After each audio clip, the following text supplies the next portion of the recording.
ابي بکر نے نقل لے هغه رسول الله فرمایلی دی وی دعوات المکروبه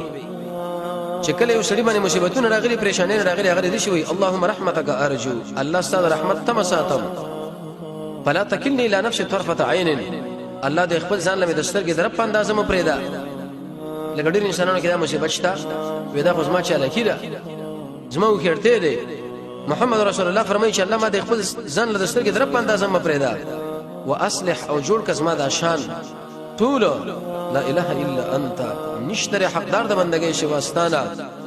دا چې ارچا ویلې چې څومره مصیبتونه پریشانې دي انسان له متوجي رسول الله فرمایي هغه ټول رب العالمین ختم کی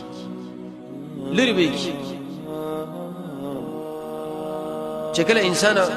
دې عمل له متوجي شي علي بن ابي طالب فرمایي چې محمد رسول الله علیه خبر خودلې ده وی چې کله تاسو مصیبت راغی نو بیا دا خبره کوي چې لا اله الا الله الحليم الكريم نشتري حقدار د بندګۍ شوا د الله نه ډېر صبرناک او ډېر عزتمن دی سبحان الله پاکی د الله لا وتبارك الله پیدمن د الله پیدا ورکول والا دی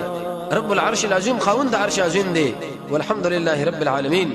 څومره صفاتونه د کمال چې دی الله له عقل چې ټول مخلوق تربیت کوي دا د دې انسان ټول مصیبتونه ختم شي پریشانې نه بیلړي شي